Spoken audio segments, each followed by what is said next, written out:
got into magic through dancing initially. I was interested in more Eastern things, so I was practicing with a tantric deity called Kurukula, who is sort of a Tibetan Babylon in some ways, although not, but she's sort of a goddess in Tibet of sex and witchcraft. And it led me into some strange experiences with energy and things happening. And then I took a lot of ayahuasca, which had quite a powerful effect, and led to me meeting Peter, but having already before that met Babylon. And so Scarlet Imprint started, and I wasn't really a Western magician or anything before that. I came to it kind of from an oblique angle, doing sort of more tantric practices and dancing. Okay, that's interesting. So what are you going to be talking about today? I'm going to talk about how the dance led me to that, and how I think a lot of the practices and the techniques that I've studied with this particular style of dance, which is Butoh, is really applicable to people doing magical work, whether it's a sort of ritual magic or witchcraft or any way you want to define it. I'm not really fond of definitions, so I found by doing this dance and by doing energy practices at the same time that I was studying Butoh, that it had very, very dramatic energetic effects that would lead to possession states and these kind of or experiences that might fall under the realm of shamanism as it's defined. Is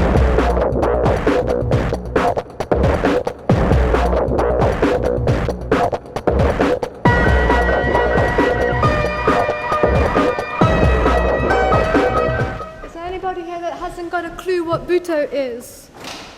Okay, it's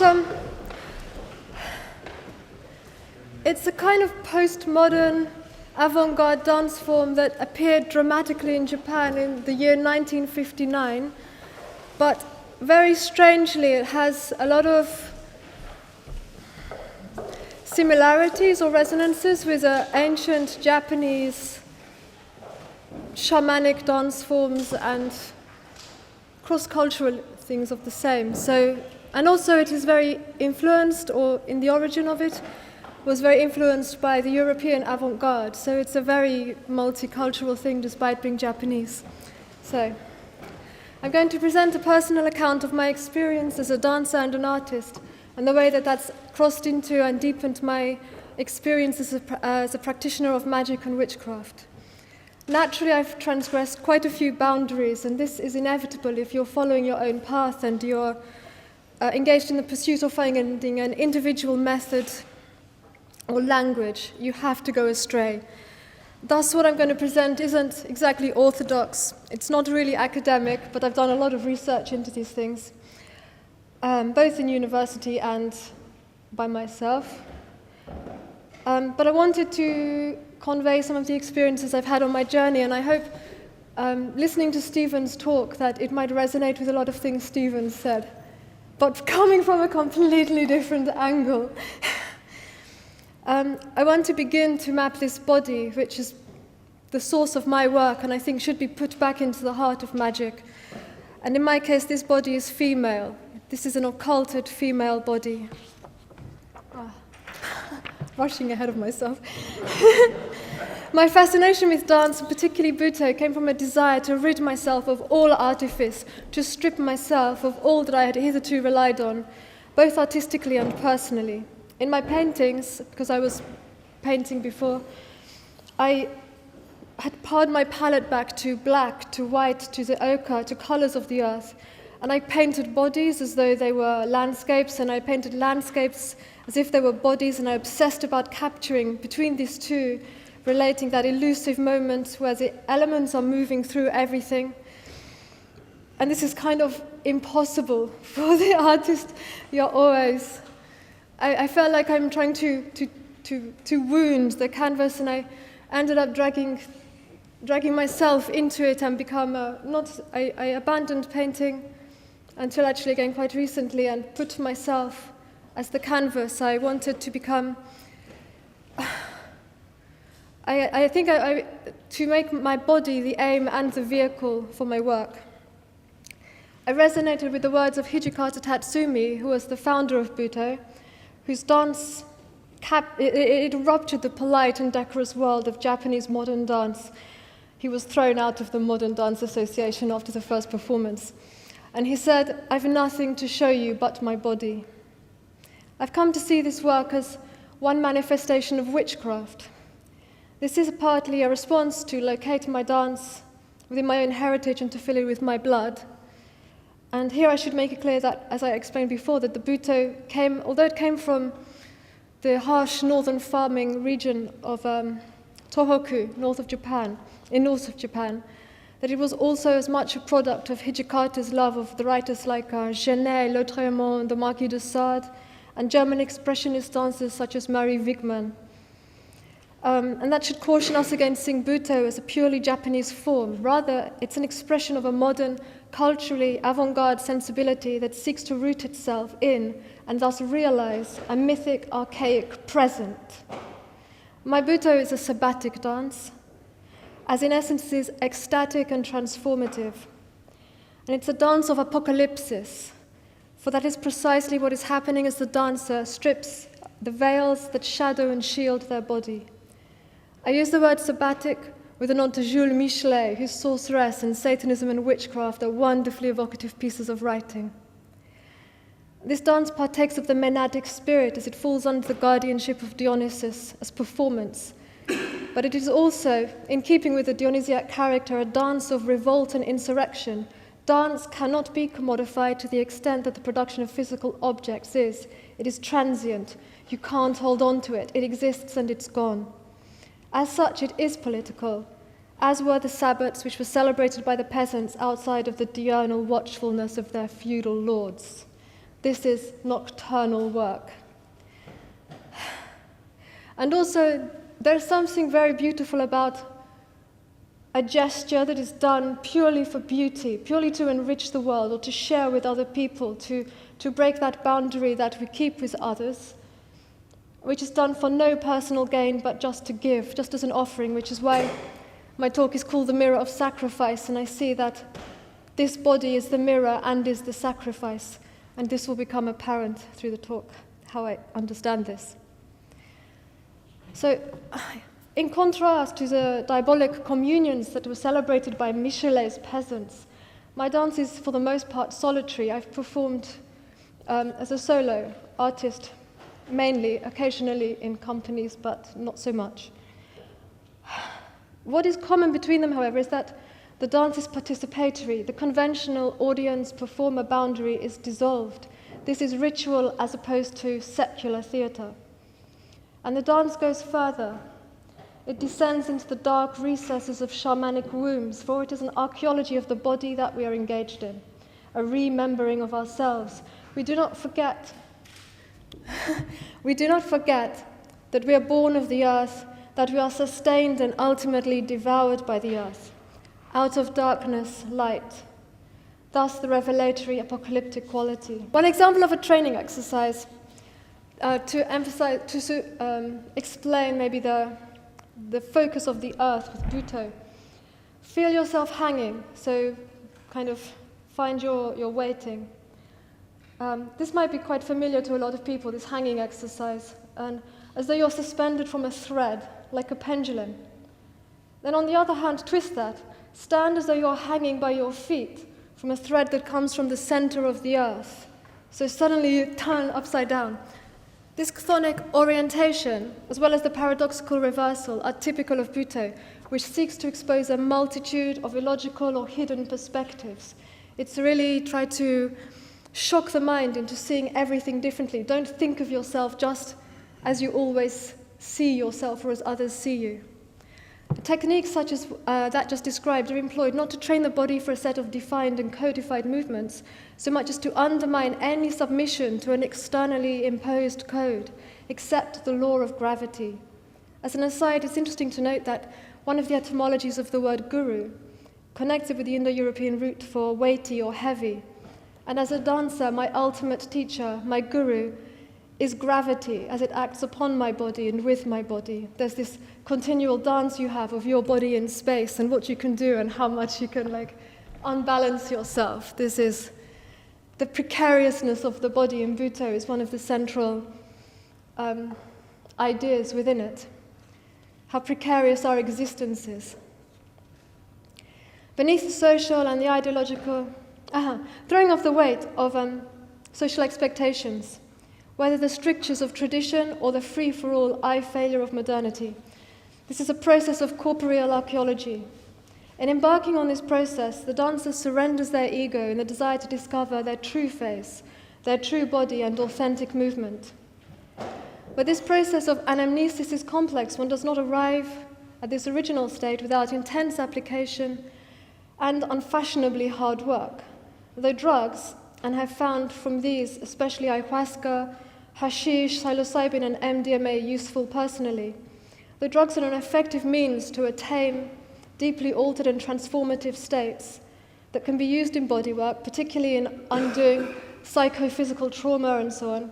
It's been my experience that it still takes years of further work to cascade these changes through all aspects of one's life and all the different bodies, physical and mental. The patterns of habitual behavior that are ingrained in us, trauma, remnants of disease, injury and suffering, they're all very tenacious and they cling to life as hard as any other thing in existence. Beneath the social and ideological conditioning, these neuroses, habits, addictions and so on, there is a body that has been silenced too long. My aim is to awaken her, to give voice to her suppressed imaginary with an effective and sensual language enriched with gesture, a gestural language and with sound, color, touch. And I want to invoke this woman beast to abandon her cage and fly to the Sabbath. In the context of my magical praxis with Babylon and the spirits of Goetia, this appetite for carnal and corporeal knowledge is work that we do under the seal of Astaroth, the pentagram, the body. This world of flesh, sinew, fascia, bone, blood, of senses and neurons, of skin and scent, sweat and spittle, a shifting realm of hungers and desires, of pleasures and pains. Here is the foundation of all further work. It is the source of power, self-knowledge, and self-control. The body is not a means, but an end. It is not to be used to transmit ideas, but on the contrary, the body itself is used to question, to reorientate, and to recreate. This body, into which we are fallen, is the vehicle by which we return. The way up and the way down are the same, I think is a tantric saying. And Astaroth will tell you, as she discloses the mysteries of Eve, Eden, and the fall. Those of you familiar with the Goetia of Solomon will remember that she will declare willingly how the spirits fell, if desired, and the reason of her own fall. And this fall, in the green language, is the concealed transmission of knowledge through the woman. For while much of what I do and say and write pertains to any sex and any sexuality, it's particularly the mysteries of woman that have been neglected and the unique nature of her workings. Sacrifice is the source of the work, wrote Tijikata.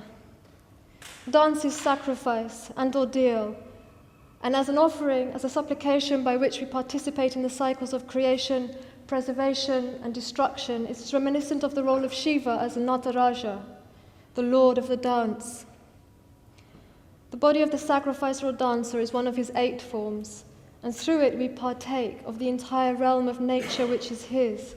We partake of water, of fire, akasha, which is the ether or quintessence, the earth, air, the sun, and the moon.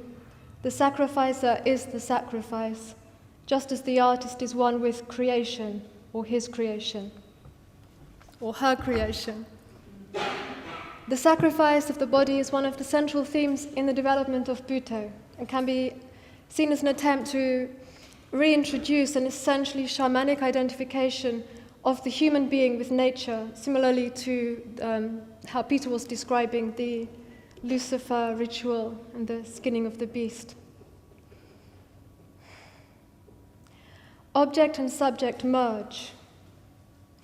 Their energies pulse from one to the other. The shaman, the witch, the dancer becomes one with the sacrifice, and this act is drenched in eroticism and blood. Parallels exist between Buto training and shamanic initiation. I would say that both begin with a calling, a sense of inevitability or recognition. There follows a period of seclusion, of separation and crisis or crises, during which one begins the process of casting off the sick, constrictive social skins and becoming outcast. There is a breakdown or dismantling of the self or the ego. There are losses and there are trials. Ancestor spirits play an important role also in the initiation of both shaman and Buto dancer. This is a relationship that is maybe also sets in motion the initiatory crisis, but is maintained throughout and developed. Similarly, the Buto dancer seeks communion with their ancestral spirits, following a practice established by Hijikata. Many of his writings speak of this. He said, for instance, "I have a sister living inside my body. When I am creating a Buto work, she plucks the darkness from my body and eats more than is needed. She is my teacher." Curiously, he would adopt the dress and speech of a woman and grow his hair long, giving physical form and life to his lost sister, and at the same time subverting Japan's strict social codes. He recognized and made visible both the dead and those dead to society. His works embraced the world of women and homosexuals, criminals and outcasts. So that's again similar to the shamanic. You are very separate while still fulfilling a social function. You're in the circle and there is a connection between you and the people beyond the boundary. It's broken down, but you still have to be, somehow you're marked out as different, for whatever reason, I'm not sure.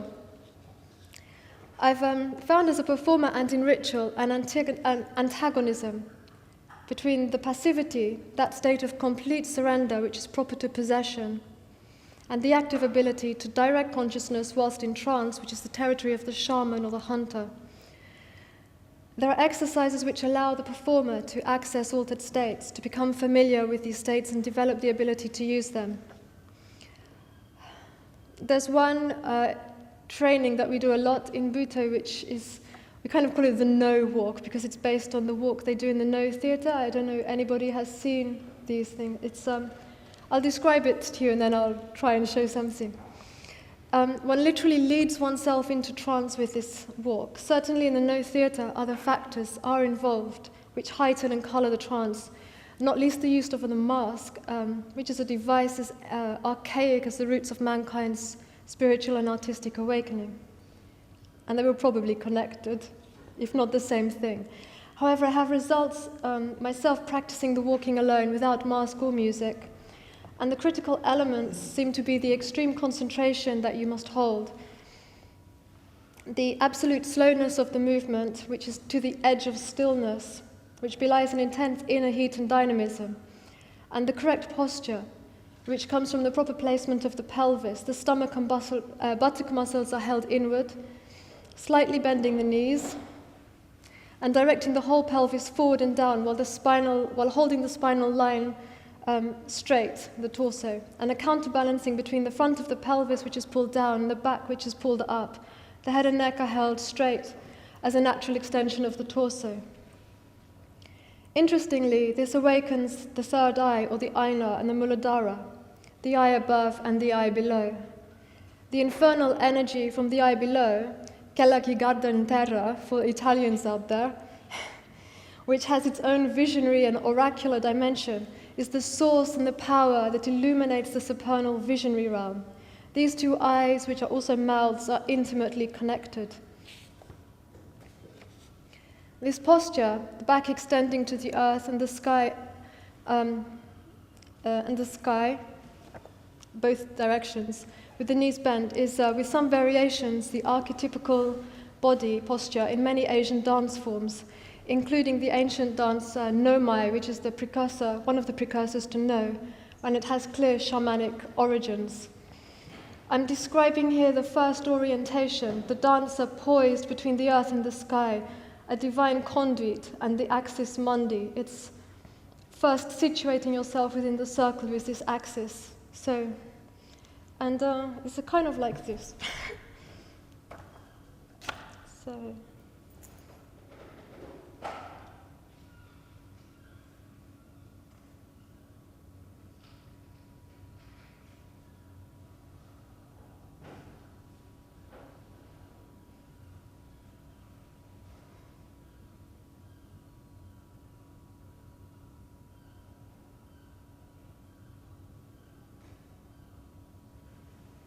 And on and on and on.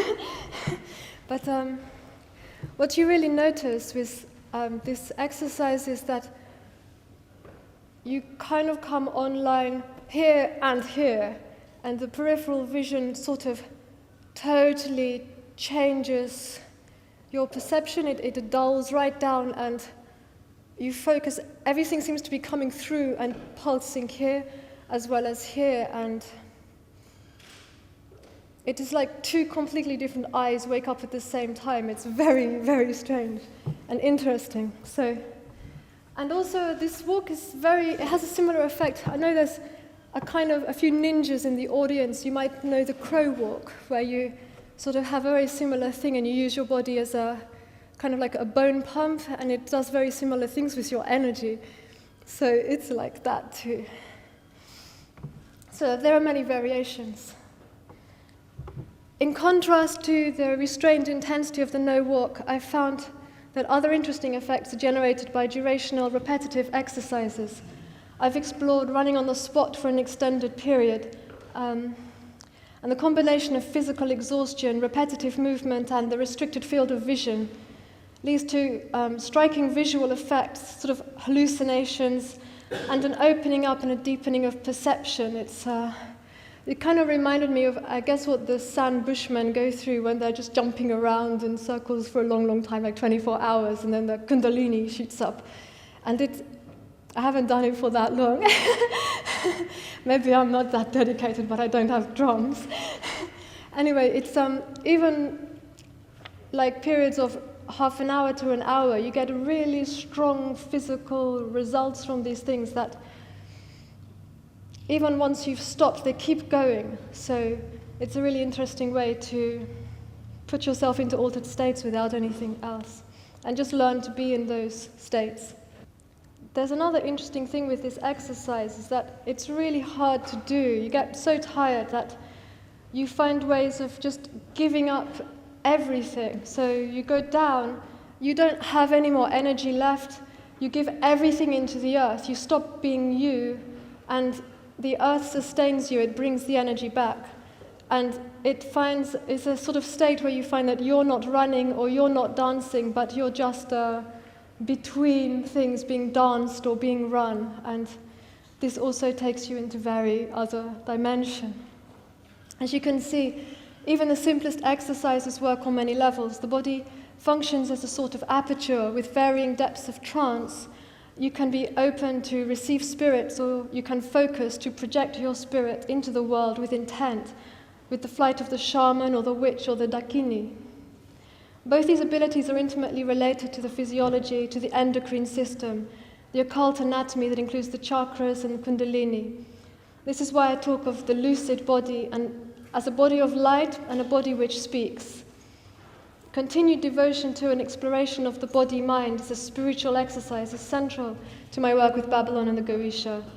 And transcending the distinctions between mystical, magical, and devotional states, you find that it's really hard to separate things. It is, I guess the relationship I'm developing with the spirits is quite intimate, because I use the body as the crucible where I do the work. So as Stephen was talking about opening up sensation, opening up all your senses to feel, this is very important with Buto. And the way I work with spirits is that I know when they're present, and sometimes they pass through me, or they stay around, or they will come very close to me, and I know them with my body, and they communicate in a very physical way.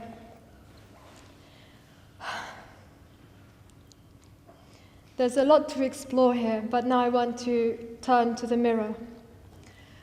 Mirrors aren't used in Buto training because there is no correct body to conform to. There's instead of that, you turn your body into a kind of mirror. Your body and your mind become a mirror to the world. This is quite different to classical ballet or modern dance, where one is surrounded by their own image reflected back at them from every angle, which makes you paranoid and inhibits you and forces you to behave yourself. I say, don't behave yourself, ever. The first condition for the Buto performer is a state of total receptivity, becoming a mirror that holds all, a state which corresponds closely with the first hal of a Sufi path, the tariqah. It can be seen also as the cup of Babylon, which will be the subject for further elucidation in my work with Peter, The Seven Heads and the Seven Veils, which is taking this more body witchcraft work into partnered work further in Babylon ways. Now I just want to talk about the solitary body, because this is where your power comes from. This is where you connect with the world. This is what roots you and gives you the ability to fly. You know, you can go very deep in order to go very high. These are the practices upon which we will build to deepen our understanding of how we encounter what is outside us, how we break these boundaries. The heresy of the mirror, and what so appalled certain Gnostics, is that in containing all, it replicates all. It disseminates the visible world of matter. In the circle of ritual or performance, the mirror is the body. Religious prohibitions on dancing and the creation of idols attest the power of this direct engagement with divine forces. This is a physical contemplation or absorption in the divine. As Nijinsky wrote, I am the flesh, I am feeling, I am God.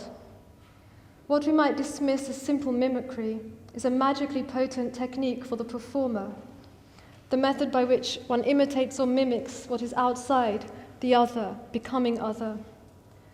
Walter Benjamin, in On the Mimetic Faculty, writes, nature creates similarities. One need only think of mimicry. The highest capacity for producing similarities, however, is man's. His gift of seeing resemblances is nothing other than a rudiment of the powerful compulsion in former times to become and behave like something else. Perhaps there is none of his higher functions in which this mimetic faculty does not play a decisive role. The mimetic faculty underlies the techniques of magical mimesis, sympathetic magic, and the doctrine of sympathies. It also explains both empathy and rapport, and by extension the breaking down of boundaries, as we find in its most ecstatic form in The Witches' Sabbath. Let me give you a historical example from Pyrenean festivals by Violet Alford. She wrote when she encountered a certain village in the Bigorre region, the aged man, averring that he had seen Les Sorcières dancing in a copse, proceeded to teach her 3 dances, witch dances. The third, Era Peya del Gat, and I can't know if my pronunciation is completely wrong, the cat's skin. All squat as though about to break into the Cossack step, the girls tucking their wide skirts between their legs. Bigorre is the only place where I've met dancers acknowledged as witch dancers. The dancers obviously try to assume cat characteristics. They cast off humanity as far as possible, hop instead of dance, squat to become small. The figure in which the girls hop off to the corners is really suggestive of small animals and is exceedingly curious. Witches and cats have always been connected. Are these witches and warlocks trying, as an actor says, to get into the skin of their role? Is this how they imagined they affected their constantly affirmed transformations? The dancers desire to cast off humanity and assume the powers of the animal by assumption of its form, illustrates the simple magical axiom, spirit fills form. There is a neurological explanation for this phenomenon, mirror neurons. Mirror neurons are the neurological mechanism underlying our ability to make representations. They are our mimetic organ, and described as our sixth sense by Michael Taussig in his book Mimesis and Authority, a particular history of the senses. We imitate from birth. Even babies possess the ability to imitate in a way that cannot be explained by conditioning or innate responses. And this ability has been demonstrated in newborns as young as 47 minutes old. In Butoh, the dancer attempts to mirror and so become one with the entire world of nature. The conception of nature is mapped choreographically as the dancer embodies and moves between different realms. Yuko Wagori, a student of Hijikata, taking the notes of all his training sessions after the death of the master, divided these worlds into 7, each corresponding to a state of being or becoming. He writes, "The lower realm is a shapeless, wet and dark world. Higher up there continues a realm more distinctly formed, drier, lighter. Higher yet there continues a world where a form is decomposed into particles and nerves, and then loses its outline as if melting into outer space. The world of anatomy is as shapeless as magma. It is a previous condition to the formation of life which molds itself into a human form. In the world of charred bridges, a human shape is barely formed out of chaos. In the world of walls, we recognize the difference in the texture of materials such as soil, stone, or sand, and acquire a sense of perspective, such as density and the reverse or back of things. In the world of birds and beasts, various complex forms are developed. From there, the outline of a form dissipates in 2 directions. If it moves through the world of flowers, the outline grows dim, spreads, and becomes particles. If it continues in the world of neurology, a branch of nerves finally splits, multiplies, and extends into space. Then particles and nerves that have further advanced their decomposition reach the world of the abyss and gradually become space or light itself. So in the training, you use a kind of a language, an effective language that instead of telling you what you should embody in a dance form, makes you find these forms out of yourself and move between different states, exploring not yourself. The aesthetic of Butoh is contrary, one that spans extreme violence and restraint, comedy and obscenity. Hijikata thought that a body should not be pushed forward but pulled back. He was always being contradictory. It should draw in or absorb, and by extension the dance will draw in the viewer. Yet it shouldn't be the intention of the performer to display himself. A dance made to be seen is of no interest. His term, Hangi Daitokan, means a roasted, sacrificed body.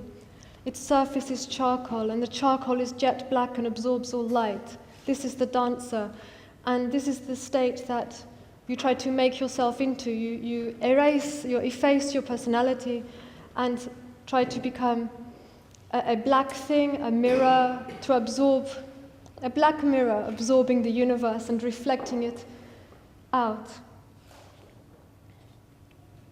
There are countless exercises and variations we play with to explore these realms. For example, imagine yourself horned. Feel their weight, how it alters the way you hold your head, your whole posture. The focus of your eyes changes, as does your breathing, and your awareness shifts. It expands as the peripheral vision becomes stronger. And what sounds can you hear now? When you move, how do you relate to space, to the other bodies in space? The hairs on your body are sensitized. And there are exercises you find you look different because you start to feel like the animal in space. Maybe you have a tail. How does it change the way you walk? You don't walk the same way because you have another organ, you have another input for information.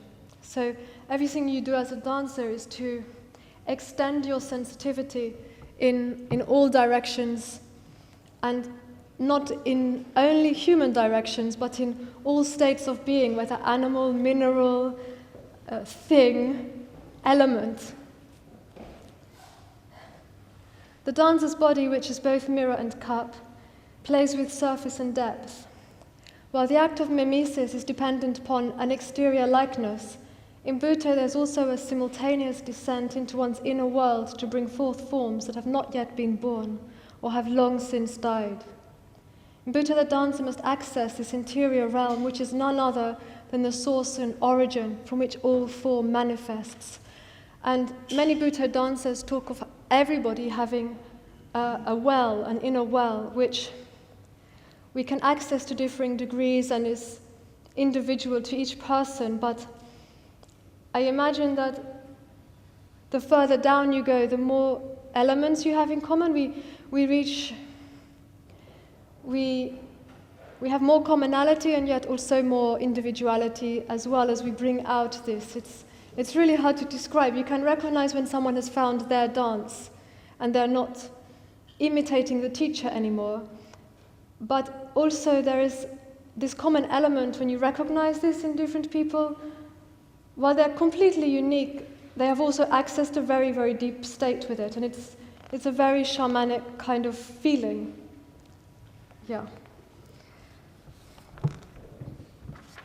In working with the body and exploring movement, it's useful to think of inner and outer, of that which is apparent or revealed, and that which is concealed or hidden.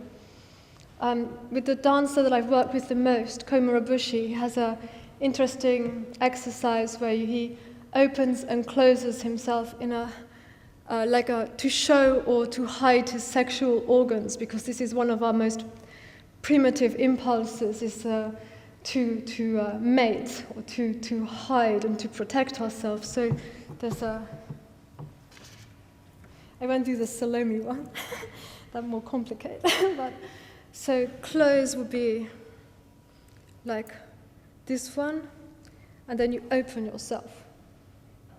And then forward, and then close yourself. So you're always playing with a reveal and closing, and the body's like this, it's open, close, and exercise like this. You will also, the wave, it teaches you, like, for example, the awareness of the back when the back is in an old person position. The back is protecting the weak life force. So you are like this, you sort of accidentally expose here, but you're protecting your heart. And as you grow up into young again, you're stronger, you're more balanced. So there are lots of movements that start to play with this continual shifting between exposure, closure, and the way that it plays out through all aspects of life, for example, the sexual aspect, and the different mindsets that go along with the different postures as you would also with the animal movements, start to think and act like an animal and smell like an animal. Something that, for example, feral children studies have shown that children that were raised by animals also have senses very much closer to the animal than to the human that they were raised by until they learn language.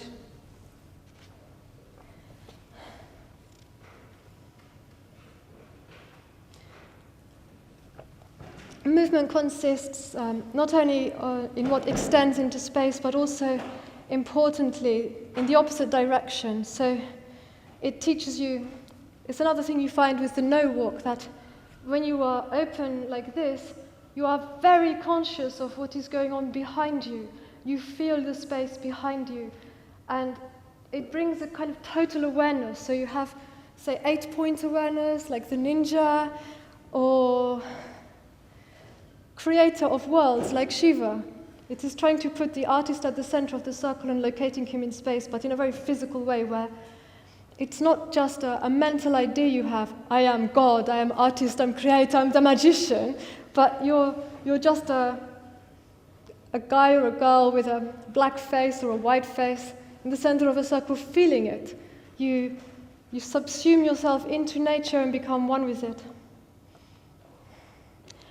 In the words of a Buto practitioner and psychologist, Keiyo Mikami, a core intent of Buto practice is to reintegrate a mind-body functionally divorced by socio-cultural forces and realize a state of total awareness, where one's moment-by-moment perspective reaches deep within, as well as far outside, the reality of the surrounding world is directly experienced. And it's this direct experience that is really, really, really important. It's about being present, and presence and direct experience, because this is where we are now. This is where we find ourselves, and how present can we be? Language is essential in recovering this lost body of wisdom.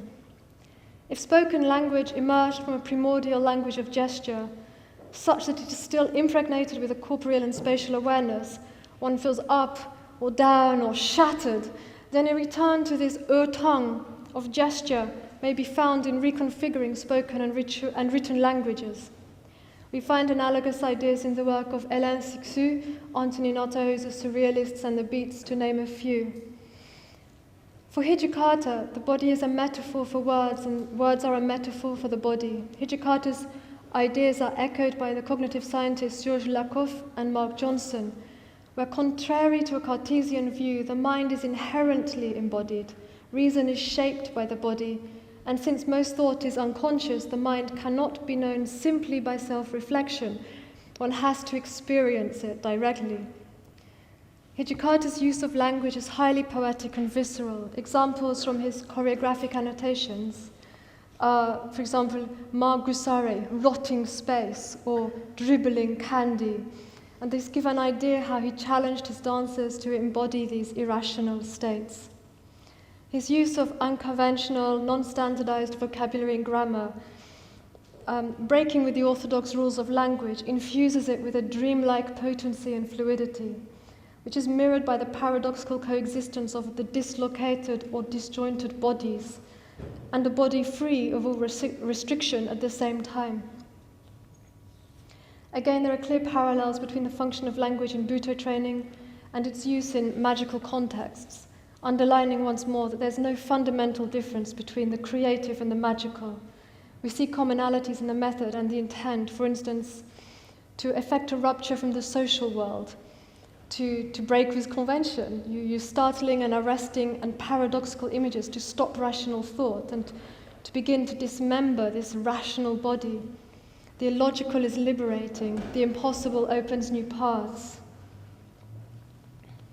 One of the intents of another Buto dancer when he was carrying out trainings for his students was not to impose any technique on them whatsoever. He would never talk about technique, but just give them imagery and words and let them find their way through it. And he wanted them to be the creator of the world, he who has no identity, who existed before the appearance of the individual.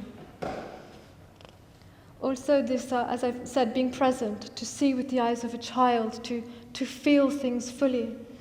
And also then the final thing is ingress and egress. So these states of possession or journeying, even in performance, although less so in performance but more in ritual contexts, these kind of trainings really prepare for deep states of possession and congress with other spiritual beings. And I think really working on the body is a very how can I say?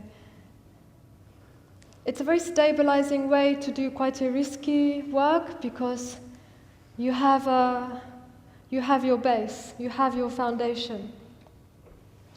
And this is where you get the feeling of being danced, when you are not consciously dancing anymore, but your body is being moved, these kind of quite transcendent states.